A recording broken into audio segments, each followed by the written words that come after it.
ரத்னவாணி சமுதாய வானொலி.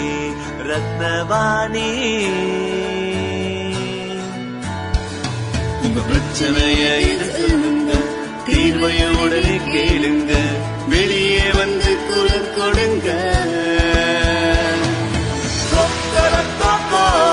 இது மக்களுக்கான சேவை.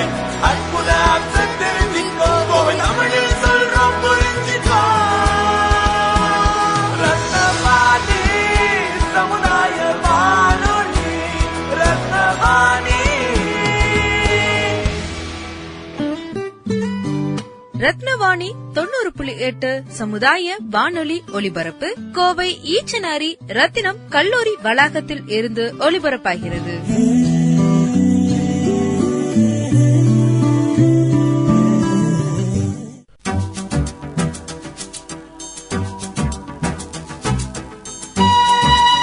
ரத்னவாணி சமுதாய பண்பலை 90.8 அறியாத பல தகவல்கள் அறிந்திடவும், தெரியாத பல தகவல்கள் தெரிந்திடவும், தகவல் பொக்கிசமாய் இது அறிவோம் தெளிவோம்.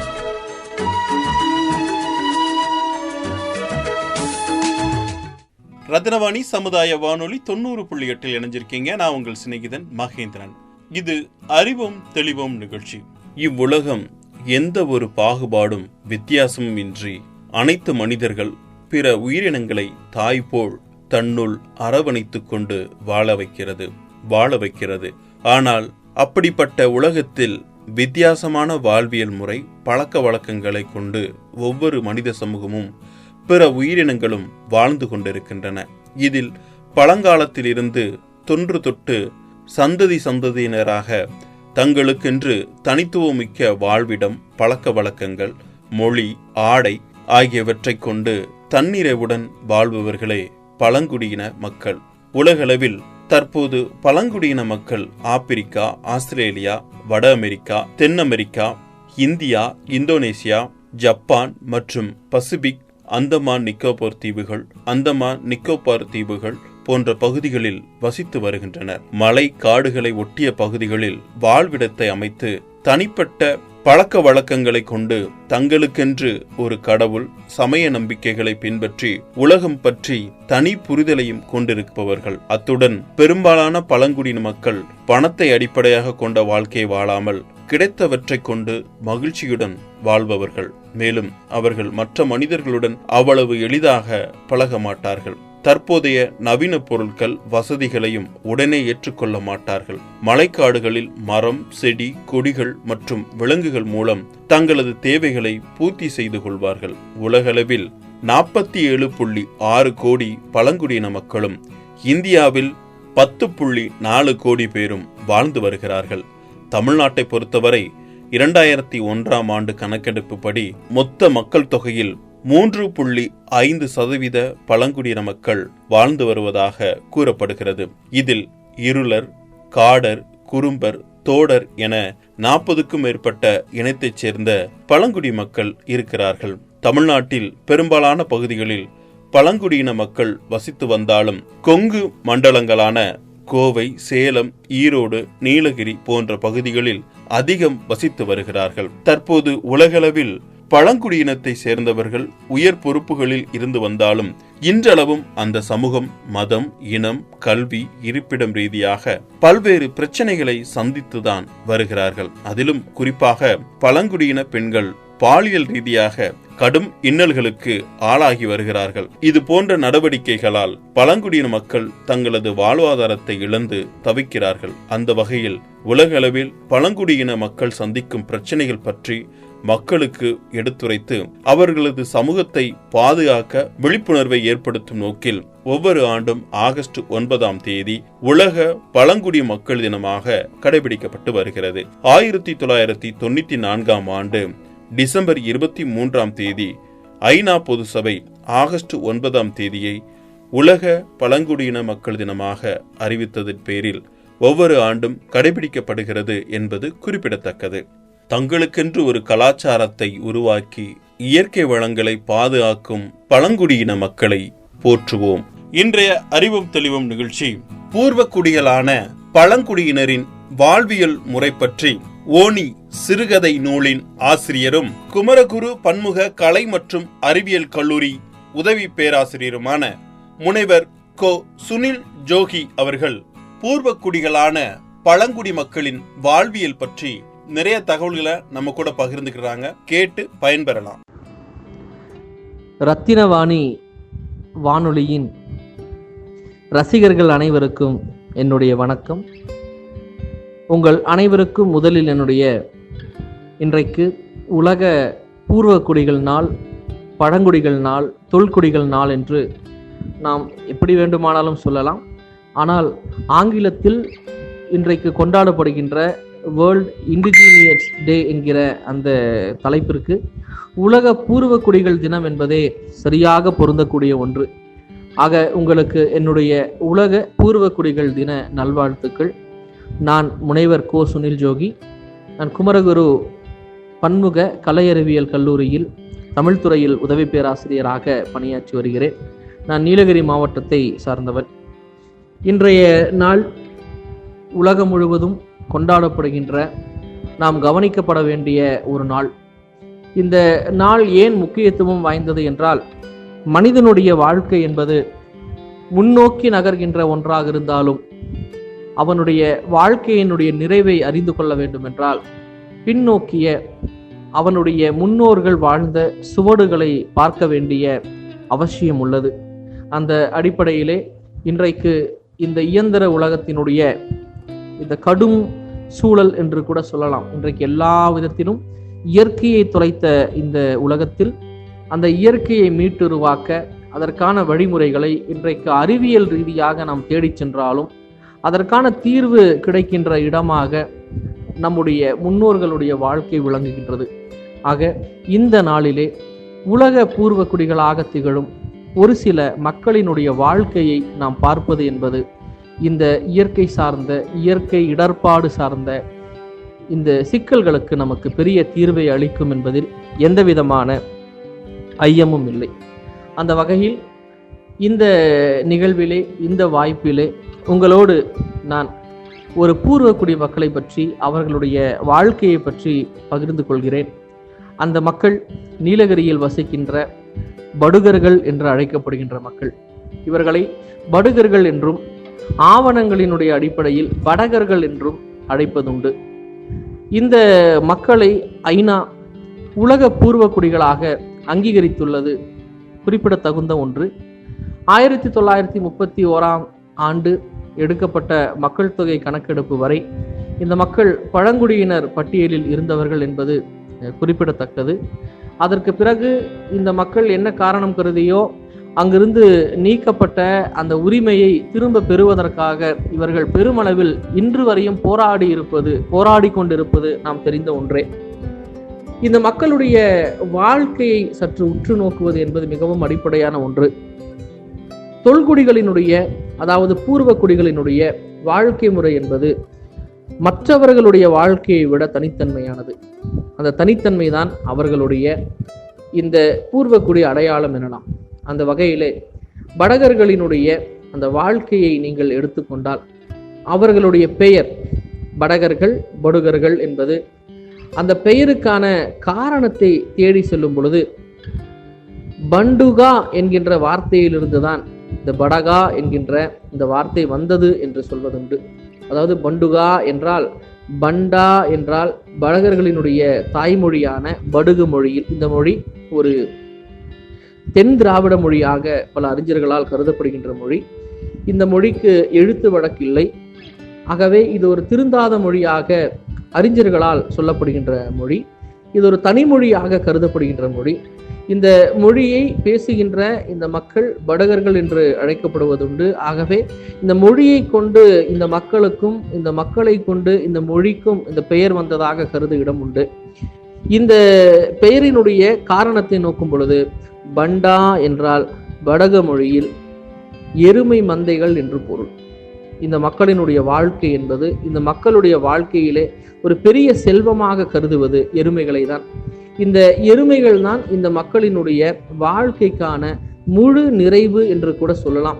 இவர்களுடைய சடங்குகளிலும் சரி, இவர்களுடைய நெடிய வாழ்க்கையிலும் சரி, எருமைகள் இல்லாமல் இவர்கள் இல்லை என்பதுதான் இதனுடைய ஒட்டுமொத்த சாரம். ஆகவே இந்த பண்டுகா என்கின்ற வார்த்தை எருமை மந்தைகளை பேணுபவர்கள், எருமை மந்தைகளை உடையவர்கள் என்கின்ற இந்த வார்த்தை தான் படுகா என்ற வார்த்தையாக மாறியதாக நாம் கொள்ள நிறைய இடம் உண்டு.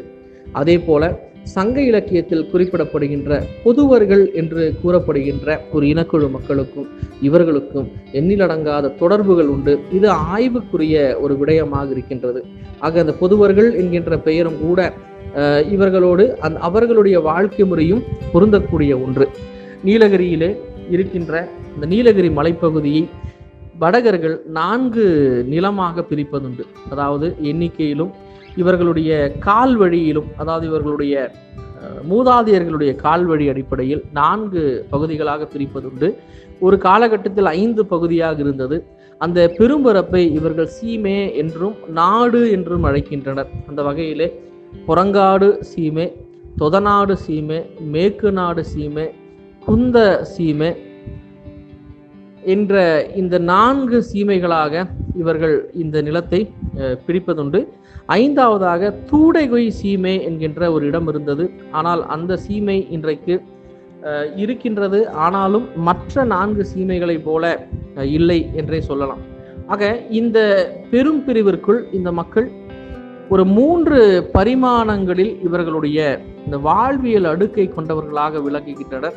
நீலகிரியில் இவர்கள் ஆதியில் வனத்தில் வாழ்ந்த வாழ்க்கை, வேட்டையாடி வாழ்ந்த வாழ்க்கை, அடுத்த கட்டமாக ஆணிரைகளோடு வேளாண்மை தொழில் செய்து வாழ்ந்த வாழ்க்கை என்று இன்றைக்கு வாழ்கின்ற வாழ்க்கை என்று ஒரு 3 பரிமாணங்களினுடைய வாழ்க்கை சுவடுகள் இவர்களுடைய வாழ்வியல் சடங்குகளில் இடம்பெற்றிருக்கின்றது. இந்த வாழ்க்கையில் இவர்களுடைய வாழ்வியல் சடங்குகளில் வேட்டைக்கான சமூகமாக வாழ்ந்த இவர்களுடைய வாழ்க்கையை இவர்களிடம் இருக்கின்ற பனா என்கின்ற ஒரு சடங்கு நிலையும் ஒரு வாழ்வியல் எச்சமும் நமக்கு தெளிவாக காட்டுகின்றது. பனா என்றால் வனத்திற்குள் இருக்கின்ற இடம் என்று பொருள். இவர்கள் ஆதியில் இவர்கள் முன்னோர்கள் வாழ்ந்த அந்த இடங்களை இன்றைக்கும் அவர்களுடைய புனித இடமாக கருதி வழிபட்டு வருகின்றனர். இந்த மக்களிடையே கோயில் வழிபாடு கிடையாது. இவர்களுடைய வழிபாட்டு முறை என்பது முழுக்க முழுக்க இயற்கை சார்ந்தும் அவர்களுடைய முன்னோர்களை சார்ந்த வழிபாட்டு முறைதான். ஆக இவர்கள் முன்னோர்கள் வாழ்ந்த வீடுகளை மனே என்று அழைக்கின்றார்கள். இந்த மனையிலே தெவ்வமனே என்கின்ற மனையும், முத்துருமனே என்கின்ற மனையும், ஹெத்தமனே என்கின்ற மனையும், தொட்டமனே என்று ஏற்கனவே சொல்லப்பட்ட அந்த மனையும், தெவ்வமனே என்று சொல்லப்பட்ட இந்த மனையும், ஆக இந்த 4 மனைகள் தொட்டமனே, தெவ்வமனே, ஹெத்தமனே, முத்துருமனே என்று சொல்லப்படுகின்ற இந்த 4 இடங்கள் இவர்களுடைய முன்னோர்கள் வாழ்ந்த இடங்கள். இவர்களுடைய தெய்வங்களாக கருதுகின்ற இவர்களுடைய முன்னோர்கள், அதாவது தொல் மூதாதையர்கள் வாழ்ந்த இடங்களே இவர்களுடைய வழிபாட்டு தலங்கள். இவர்களுக்கென்று கோயில் வழிபாட்டு முறை இல்லை. கோயிலை இவர்கள் குடி என்று அழைக்கின்றனர். அந்த குடி என்கின்ற இந்த வழக்கு இவர்களுடைய எந்த இடத்திலும் இல்லை என்பது குறிப்பிடத்தகுந்த ஒன்று. ஆக முன்னோர்கள் வாழ்ந்த வீடுகளில் அவர்கள் வாழ்ந்த வாழ்வியல் முறையையே இன்றைக்கு புனித சடங்குகளாக கருதி அதை இவர்கள் மேற்கொண்டு வருகின்றனர். மேலும் மிக முக்கியமான ஒன்று, இந்த மக்களிடையே மறுபிறப்பு சார்ந்த நம்பிக்கை இல்லை என்பது மிகவும் அடிப்படையான ஒன்று. ஆக மறுபிறப்பு கொள்கை அற்றவர்களாக இறந்தவர்களுடைய உடல் மட்டும் அழிவதாகவும், உடல் மட்டும் இந்த இயற்கையோடு சங்கமமாகுவதாகவும், இறந்தவருடைய உயிர் முன்னோர்களோடு சேர்வதாகவும், அந்த உயிர் நேரம் கிடைக்கும் போதுமெல்லாம் தோன்றும் போதெல்லாம் அவர்களை வந்து பார்ப்பதாகவும் நம்புகின்ற ஒரு முறை இருக்கின்றது. இன்றைக்கும் கூட வடகர்களுடைய வாழ்க்கையில் அவர்களுடைய இறப்பு சடங்கு என்பது மிகவும் அடிப்படையான ஒன்று. இந்த இறப்பு சடங்கை அவர்கள் இறந்தவர்களுக்கு ஒரு துஷ்டி அனுசரிக்கின்ற ஒன்றாக கருதுவதல்ல. இறந்தவருடைய உடலை புனிதப்படுத்தி, அவருடைய ஆன்மாவை புனிதப்படுத்தி, அவர்களுடைய முன்னோர்களோடு சேர்க்கின்ற ஒரு சடங்காகவே பார்க்கின்றார்கள். இவர்களுடைய இறப்பு சடங்கில் இது ஒரு மிக முக்கியமான ஒரு கூறு. அந்த இறப்பு சடங்கின் போது ஒரு பெண் இறந்து போனால் அந்த பெண் இறந்த நாளிலிருந்து வருகின்ற வியாழக்கிழமையும், ஒரு ஆண் இறந்து போனால் இறந்த நாளிலிருந்து வருகின்ற ஞாயிற்றுக்கிழமையும் இவர்கள் குரம்பு என்கின்ற ஒரு சடங்கினை செய்கின்றனர். இந்த சடங்கின் போது இவர்கள் இறந்தவருடைய நினைவாக ஒரு படையலை படைத்து அந்த படையலை தன்னுடைய முன்னோர்களுக்கு படைத்து முன்னோர்களை அழைத்து இந்த முன்னோர்களுக்குள் அவர்களுடைய மூதாதையர்களும் அடக்கம் அழைத்து அவரோடு இறந்தவருடைய ஆன்மாவை சேர்த்து அனுப்புகின்ற ஒரு வழக்கினை அவர்கள் இன்று வைத்திருக்கின்றனர். இந்த சடங்கு இவர்களின் இறப்பு சடங்கில் மிக முக்கியமான ஒன்று. எனவே இந்த சடங்குகள் நிகழ்ந்த நாட்களில், குறிப்பாக நான் ஏற்கனவே சொன்னதைப் போல, பெண்கள் இறந்தால் வியாழக்கிழமையும் ஆண்கள் இறந்தால் ஞாயிற்றுக்கிழமையும் இன்றும் இவர்கள் அந்த நாட்களிலே இவர்களுடைய வீட்டிற்குள் அட்டுலு என்று அழைக்கப்படுகின்ற மெத்தையிலும் அந்த உதக்கே என்று அழைக்கப்படுகின்ற அவர்களுடைய கூரையின் மீதும் இவர்கள் ஏறுவது கிடையாது. ஏனென்றால் அந்த நாளில் இவர்களுடைய முன்னோர்கள் வந்து இங்கே உறைவதுண்டு என்கின்ற நம்பிக்கை இவர்களிடம் இன்றைக்கும் வழக்கில் இருப்பது மிக முக்கியமான ஒன்று. இந்த வழக்காறு முறை இவர்களிடையே இருக்கின்ற ஒரு பூர்வக்குடி வழக்காற்றிற்கான ஒரு சிறந்த சான்று எனலாம். அதே போல எப்படி இவர்கள் அவர்களுடைய வாழ்க்களத்தை பிரித்தார்கள் என்று பார்த்தோம். இவர்களுடைய ஆதி வாழ்க்கை, அதாவது காடோடி வாழ்க்கையை குறிக்கின்ற பனா என்பதை பற்றி பார்த்தோம். அந்த காடோடி வாழ்க்கைக்கு அடுத்த நிலையாக இவர்கள் வாழ்ந்த அந்த வாழ்க்கையினை அக்கா பக்கா என்று அழைக்கின்ற ஒரு நிலையாக கருதுகின்றனர். அதாவது அக்கா பக்கா என்கின்ற அமைப்பு, இந்த அமைப்பு 3 குறியீடுகளை கொண்டது.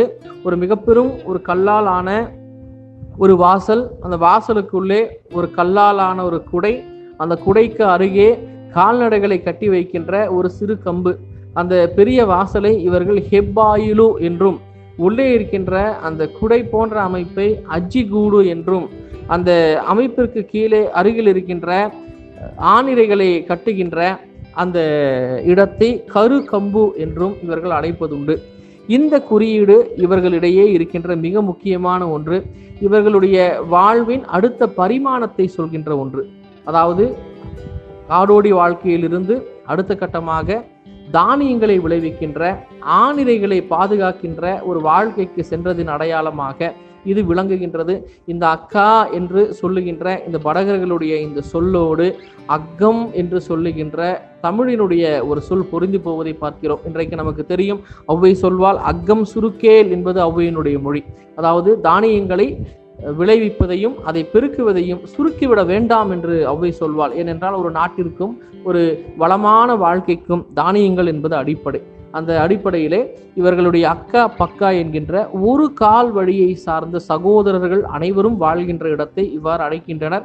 இந்த அடிப்படையில் தான் இவர்களுடைய ஊர் அமைப்பு அமைந்திருக்கின்றது. ஊர்களை இவர்கள் ஹட்டி என்று அழைக்கின்ற வழக்கத்தை கொண்டவர்கள். அந்த ஊரில் இருக்கின்ற தெருக்களை கேரி என்று அழைக்கின்ற வழக்கினை கொண்டவர்கள். இவர்களுடைய வீடு அமைப்பு என்பதை பார்த்தால் ஒரு காலகட்டத்திலே பாம்பே ஃபுல்லு என்று அழைக்கப்படுகின்ற, நஞ்சு ஃபுல்லு என்று அழைக்கப்படுகின்ற, இவர்கள் இதற்கு இன்னொரு பெயர் கூட அந்த புல்லுக்குண்டு, அசினிக்க ஃபுல்லு என்று அழைக்கப்படுகின்ற அந்த புற்களை கொண்டு அமைக்கப்பட்ட குடிசைகளில் வாழ்ந்தனர்.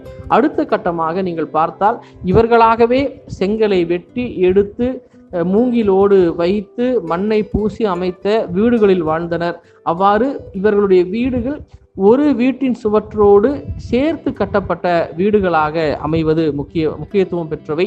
இது ஒரு வகையில் இவர்களுடைய இந்த உறவை வலுப்படுத்துகின்ற ஒரு நோக்கிலும் இருப்பதை நாம் பார்க்க முடிகின்றது. ஆக அந்த அமைப்பினை இவர்கள் கேரி என்பார்கள்.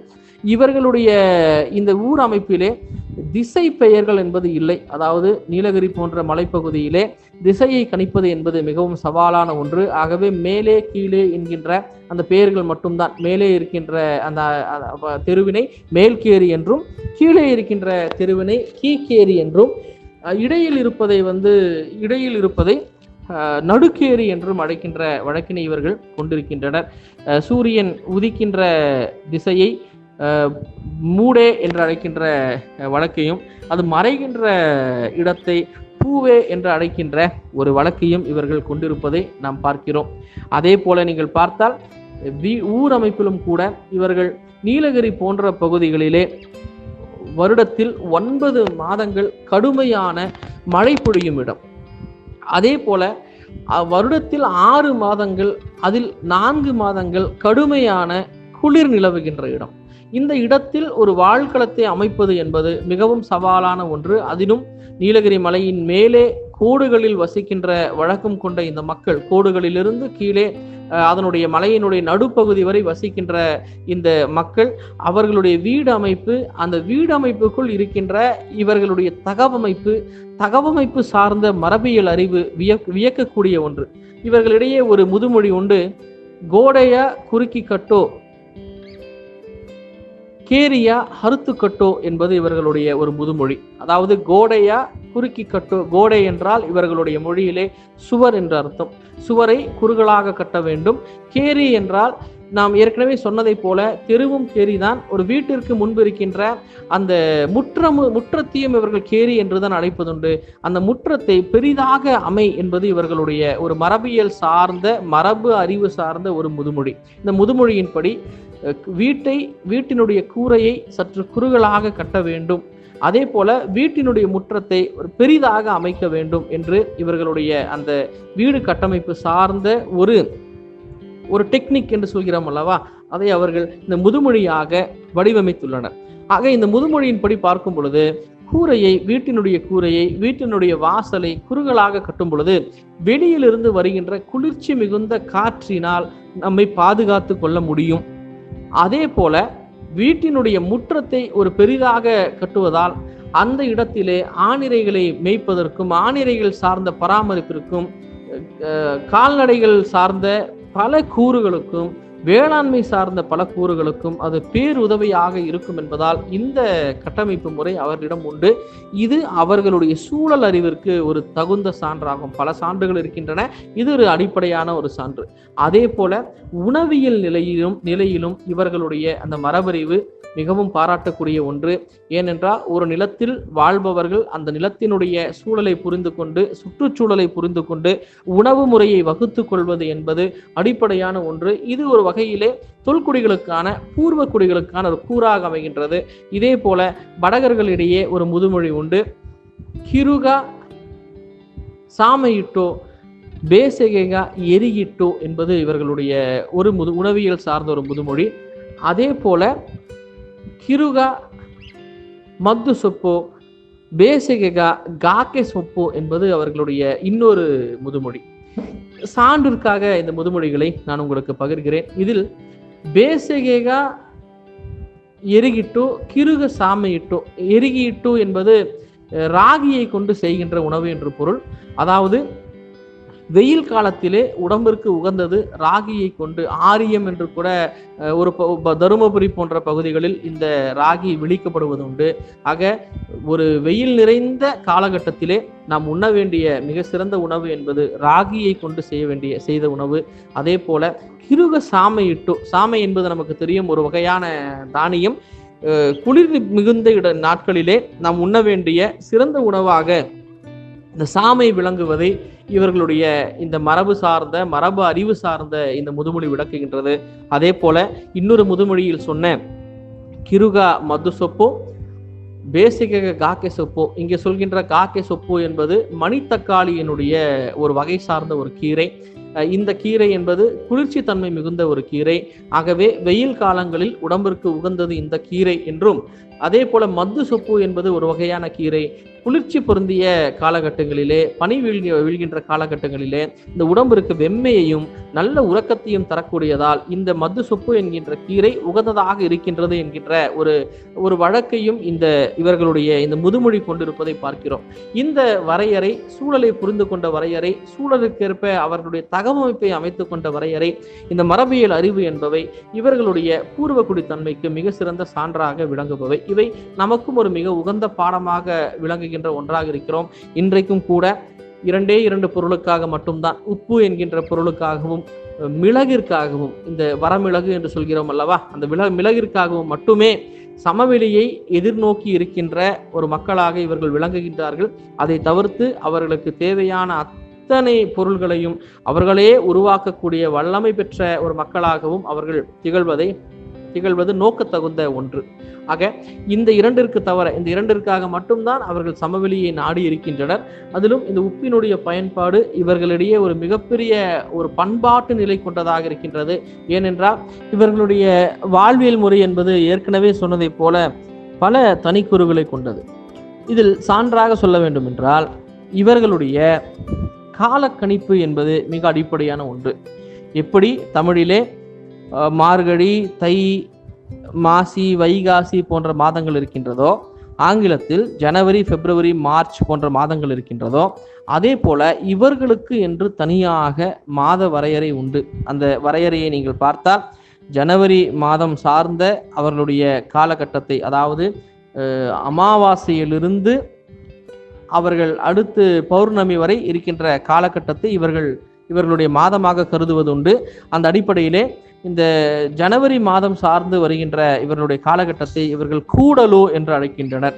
அதே போல பிப்ரவரி மாதம் சார்ந்ததை இவர்கள் ஆலனி என்றும், மார்ச் மாதம் சார்ந்து வருகின்ற காலநிலையை இவர்கள் நல்லானி என்றும், ஏப்ரல் சார்ந்து வருகின்ற காலநிலையை இவர்கள் ஆனி என்றும், மே சார்ந்து வருகின்ற காலநிலையை இவர்கள் ஆதிரே என்றும், ஜூன் சார்ந்து வருகின்ற காலநிலையை இவர்கள் பேராடி என்றும், ஜூலை சார்ந்து வருகின்ற இவர்களுடைய காலநிலையை இவர்கள் ஆவானி என்றும், ஆகஸ்ட் சார்ந்து வருகின்ற இவர்களுடைய காலநிலையை இவர்கள் பெரட்டாதே என்றும், செப்டம்பர் சார்ந்து வருகின்ற காலநிலையை இவர்கள் தொட்ட தீவிகை என்றும், நவம்பர் சார்ந்து வருகின்ற காலநிலையை இவர்கள் தைக்கிரு என்றும், அதாவது தைக்கிரு என்றும், அக்டோபர் சார்ந்து வருகின்ற காலநிலையை இவர்கள் கிரு தீவிகை என்றும், இறுதியாக டிசம்பர் சார்ந்து வருகின்ற காலநிலையை இவர்கள் ஹெம்மாட்டி என்றும் அழைப்பதுண்டு. இந்த மாத பெயர் என்பது அந்தந்த மாதங்களில் இருக்கின்ற காலநிலையை புரிந்து கொண்டு இவர்கள் உருவாக்கிய பெயர்தான். அதில் கூடலு என்பதெல்லாம் வானத்தில் இருக்கின்ற விண்மீன்களை கொண்டு இவர்கள் உருவாக்கிய பெயர். ஆகவே இவர்களிடையே இருந்த வானியல் அறிவிற்கு இது ஒரு சிறந்த சான்று. இதில் குறிப்பாக இந்த கால வரையறை என்பது, கால கணிப்பு என்பது இவர்களுடைய ஆதி வாழ்வோடு பொருந்தக்கூடிய ஒரு கூறாக இருப்பதையும் நாம் பார்க்கிறோம். சான்றாக இவர்களுடைய முதல் மாதத்தை கூடலு என்பார், இறுதி மாதத்தை ஹெம்மாட்டி என்று அழைப்பதுண்டு. படுகு மொழியிலே ஹெம்மே என்றால் எருமை என்று பொருள். அந்த எருமைக்கு இவர்கள் ஆண் எருமையை இவர்கள் பொதுவாக எருமையை ஹெம்மே என்றும், ஆண் எருமையை இவர்கள் கோனா என்றும், பெண் எருமையை இவர்கள் நாகு என்றும் அழைப்பதுண்டு. அந்த பெண் எருமைக்கு குறிக்கின்ற இளமையோடு இருக்கின்ற பெண் எருமையை இவர்கள் நாகு என்று அழைப்பதுண்டு. இந்த நாகு என்று இவர்கள் அழைக்கின்ற இந்த சொல் வழக்கு என்பது ஏறத்தாழ தொல்காப்பியர் காலத்தினுடைய சொல் வழக்கு. ஏறத்தாழ இன்றைக்கு 2000 ஆண்டுகள், 3000 ஆண்டுகள், 5000 ஆண்டுகள் என்கின்ற கால வரையறுக்க முடியாத தொல்காப்பியத்தில் மரபு பெயராக சொல்லப்படுகின்ற அந்த நாகு என்கின்ற பெயரை இன்றைக்கும் இவர்கள் பயன்படுத்துகின்றனர். அதாவது நாகு ஹேதோது, அதாவது தன்னுடைய குலதெய்வத்திற்கு இந்த காலநிலை சார்ந்த வழக்கை போலவே இவர்களுடைய மாத கணக்கிலே நாம் ஏற்கனவே பார்த்தோம். அந்த ஹெம்மாட்டி என்கின்ற மாதம் இவர்களுடைய வாழ்க்கையில் இவர்களுடைய ஆதி வாழ்க்கையை குறிக்கின்ற மிக முக்கியமான ஒரு மாதம். இந்த மாதத்திலே நாம் ஏற்கனவே சொன்னதை போல ஹெம்மே என்றால் எருமை, ஓட்டி என்றால் எருமைகளை அவர்களுடைய வாழ்களத்திலிருந்து சமவெளி பகுதிக்கு ஓட்டுச் செல்வது. ஏனென்றால் அந்த காலகட்டத்திலே நீலகிரியில் குளிர் மிகுந்த அந்த காலகட்டத்திலே, கடும் குளிர் மிகுந்த அந்த காலகட்டத்திலே எருமைகளை பாதுகாப்பதற்காக அவர்கள் எருமைகளினுடைய மேய்ச்சல் நிலமெல்லாம் பனியில் கருகி போன அந்த காலகட்டத்திலே அந்த எருமைகளை ஓட்டி சென்று மேய்ச்சலுக்காகவும் அந்த குளிர்காலம் சார்ந்த பராமரிப்பிற்காகவும், குறிப்பாக அந்த குளிர்காலத்திலே குன்றையும் குளிர் செய்கின்ற கடும் குளிர்காலத்திலே எருமைகள் அவர்களுடைய மடியில் இருக்கின்ற பாலை தன்னுடைய கன்றுகளுக்கு கொடுப்பதற்கே மிகப்பெரிய அளவில் சிரமப்படுகின்ற அந்த காலகட்டத்திலே அவைகளை ஓட்டிச் சென்று அந்த பனிகாலம் குளிர்காலம் முடியும் வரை அங்கு இருந்து அங்கே தன்னுடைய முன்னோர்களால் அமைக்கப்பட்ட எம்மட்டி என்கின்ற இடங்கள், அதாவது எருமையை வைக்கின்ற, எருமையை பாதுகாக்கின்ற இடங்கள், அந்த எம்மட்டி என்கின்ற இடங்களில் தோக்கள் என்கின்ற அமைப்புண்டு. தோ என்றால் தொழுவத்தை படகர்கள் தோ என்பதுண்டு. இது ஒரு திறந்த நிலையில் இருக்கின்ற ஒரு தொழுவம். அந்த தொழுவங்களில் எருமைகளை இவர்கள் கட்டி வைப்பதுண்டு. அந்த தோக்களில் அந்த எருமைகளை வைத்து பராமரித்து உரிய காலம் வந்த பிறகு அவர்கள் அந்த எருமைகளை மீண்டும் தன்னுடைய வாழ்களத்திற்கு அழைத்து வருகின்றனர். இது இவர்களிடையே இருக்கின்ற இந்த எம்மாட்டி என்கின்ற மிக தொன்மையான ஒரு பண்பாட்டு நிலை எனலாம், வாழ்வியல் நிலை எனலாம். இந்த வாழ்வியல் நிலையிலே மிக முக்கியமான ஒரு பொருளாக உப்பு விளங்குகின்றது. அதாவது நீலகிரிக்கு உப்பினை அறிமுகப்படுத்தியவர்கள் படகர்கள் என்று துணியலாம். அதற்கு பல சான்றுகள் உண்டு. குறிப்பாக இந்த ஹெம்மாட்டியோடு தொடர்புடைய ஒரு சடங்கு முறை படகர்களுடைய உப்பு திருவிழா. அந்த உப்பு திருவிழாவை இவர்கள் உப்பட்டுவது என்று அழைக்கின்றனர்.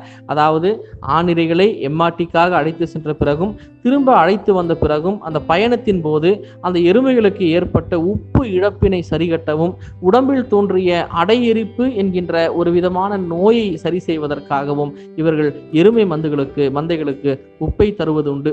அந்த உப்பை அவர்கள் அந்த எருமைகளை மேய்க்கின்ற அந்த ஊரினுடைய ஹல்லா என்று அழைக்கப்படுகின்ற பாவி என்று அழைக்கப்படுகின்ற அந்த நிலப்பகுதிக்கு அழைத்து சென்று நீர்நிலைக்கு அருகே அழைத்து சென்று எல்லாருடைய ஊரிலும் இருக்கின்ற அந்த உப்பு குழி என்ற அந்த உப்பு குழியிலே அந்த எருமைகளுக்கு அந்த உப்பை ஊற்றி, ஒவ்வொரு இல்லத்திலிருந்தும் கொண்டு செல்கின்ற உப்பை ஊற்றி எருமைகளுக்கு உப்பினை தருகின்றனர். இது இவர்களுடைய மிக சிறந்த ஒரு பண்பாட்டு கூறு எனலாம். இந்த உப்புகளை ஒவ்வொரு வீட்டிலிருந்தும் எடுத்து சென்று அதற்கென்று உப்பு கூடை என்கின்ற ஒரு புழங்கு பொருள் உண்டு. அந்த புழங்கு பொருளையும் எடுத்து சென்று அனைவரும் கொண்டு சென்ற உப்பினை ஒவ்வொரு கூடைகளுக்காக பரிமாறி கடைசியில் அந்த உப்பு குழியில் இட்டு எருமைகளுக்கு தருகின்ற அந்த வழக்கம் மிக முக்கியமான ஒரு வழக்கம். அதே போல உப்பினுடைய வரத்திற்கு முன்பும் கூட அவர்களுடைய உணவில் உப்பிற்கான சுவையை தருகின்ற கைமே சொப்பு, உல்லா மஜ்ஜிகே போன்ற பல இயற்கையான உப்புத்தன்மை கொண்ட தாவரங்களை இவர்கள் பயன்படுத்தி இருக்கின்றனர். இது இவர்களுடைய இயற்கை அறிவுக்கு மேலும் ஒரு சான்று. இந்த நிலையோடு உப்பு என்பது இவர்களுக்காக என்று அன்றி எருமைகளுக்காக, மந்தைகளுக்காக என்கின்ற நிலையில் மட்டுமே இவர்கள் உப்பினை பயன்படுத்தியிருக்கின்றனர். இதற்கு இவர்களுடைய இந்த உப்பு திருவிழா சிறந்த ஒரு சான்று எனலாம். அதே போல வருடத்தில் 2 முறை உப்பினை இவர்கள் எருமைகளுக்கு தருகின்றனர். அதை கார் உப்பு என்றும் கடை உப்பு என்றும் அழைக்கின்ற வழக்கினை இவர்கள் கொண்டிருக்கின்றனர். எம்மாட்டி சென்ற பிறகு திரும்ப வந்தவுடன் எருமைகளுக்கு தருகின்ற அந்த உப்பு என்பது எருமைகளுக்கான மிக சிறந்த ஒரு மருத்துவம் என்று கூட சொல்லலாம். அதே போல எம்மாட்டி பயணம் முடிந்து வந்த எறும்புகளினுடைய அந்த கால் குழம்பினை இவர்கள் கோக்கு என்று அழைப்பார்கள். அந்த கோக்கிற்குள்ளே இருக்கின்ற கிருமிகளை அகற்றுவதற்காக நேரி என்கின்ற ஒரு விதமான மரம், இது இவர்களுடைய புனித மரம். இந்த நேரி என்பது ஒரு வகையான நாவல் மரம். பல வகையான நாவல் மரங்களை இவர்கள் அறிந்து வைத்திருக்கின்றார்கள். அந்த நாவல் மரத்திலே பெண்ணேரி, ஊநேரி, கண்ணேரி போன்ற பல வகையான நேரி மரங்கள் உண்டு. அந்த மரங்களால் செய்த அந்த நெருப்பிலே அந்த எருமைகளை நடக்க விட்டு அவர்களுடைய அந்த எருமையினுடைய குழம்பில் இருக்கின்ற பூச்சிகளை தொற்றை அடிக்கின்ற ஒரு தன்மையையும் ஒரு மருத்துவ வழக்கையும் இவர்கள் கொண்டிருப்பதை பார்க்கிறோம். இவர்களிடையே மர வழிபாடு, ஒவ்வொரு ஊரிலும் அந்த ஊரினுடைய அட்டனே என்று அழைக்கப்படுகின்ற திடலிலே ஒரு சுத்தகல் என்கின்ற ஒரு திடல் உண்டு. அந்த திடலின் மேலே இவர்களுடைய முன்னோர்கள் வைத்து வழிபட்ட மரங்கள், பிக்கே, நேரி போன்ற பல மரங்கள் உண்டு. அந்த மரங்கள் இவர்களுடைய இயற்கை வழிபாட்டினுடைய மர வழிபாட்டினுடைய எச்சமாக விளங்குவதை நாம் பார்க்கிறோம். இன்றைக்கும் கூட அந்த மரங்களை இவர்கள் வழிபாட்டு பொருளாக வைத்திருக்கின்றனர். அதே போல நீங்கள் மேலும் பார்த்தால் நீர்நிலைகள் சார்ந்தும் இவர்கள் நீரினை ஒரு பெரிய அளவிலே ஒரு மதித்து வணங்குகின்ற ஒரு நபர்களாக இருக்கின்றார்கள். பூமிக்கு வாக்கை தருகின்ற ஒரு வியப்பான ஒரு சடங்கு இவர்களிடையே, அதை பூமி விடுப்பு சடங்கு எனலாம். அவர்களுடைய மொழியிலே மாப்பு என்று அழைக்கின்றனர். மாப்பு என்றால் மன்னிப்பு என்று பொருள். பூமிக்கு அளிக்கின்ற, பூமியிடம் கேட்கின்ற மன்னிப்பு என்கின்ற அடிப்படையிலே இந்த சடங்கு விளங்குகின்றது. இந்த சடங்கு 2 நிலைகளை கொண்டது. நண்பர்களை, மிக சுருக்கமாக இந்த சடங்கை நான் சொல்கிறேன். ஒன்று, மாப்பு அருசோது என்றும் மாப்பு ஈசோது என்றும் வழங்கப்படுகின்ற இந்த சடங்கினுடைய அடிப்படை என்னவென்றால், பூமியிடம் சென்று அந்த நீர்நிலைகளுக்கு அருகே அந்த நீரிற்கு நன்றி செலுத்திவிட்டு, அதே போல அங்கே நெருப்பினை உருவாக்கி அந்த நெருப்பிலே தூபத்தை இட்டு, தூபா என்று இவர்கள் அழைக்கின்ற அந்த தூபம் இவர்களுடைய மிக முக்கியமான ஒரு பொருள். அதை குலதெய்வத்தினுடைய குறியீடாக அந்த தூபத்திலிருந்து எழுகின்ற அந்த புகை எழுந்தவுடன் தன்னுடைய குலதெய்வம் வந்ததாகவே கருதுகின்ற அவர்கள் அந்த தூபத்தை இட்டு மண்ணிடம் மன்னிப்பு கேட்கின்ற ஒரு வழக்காக, அதாவது இது நாள் வரை உன்னை அகழ்ந்ததற்கு என்னை மன்னித்து விடுங்கள் என்று இருக்கின்ற இந்த நாள், குறிப்பாக 9 நாட்கள் நான் இந்த பூமியை தொடப்போவதில்லை என்கின்ற உறுதியை அளித்துவிட்டு வருகின்ற ஒரு வழக்கம் இவர்களிடையே உண்டு.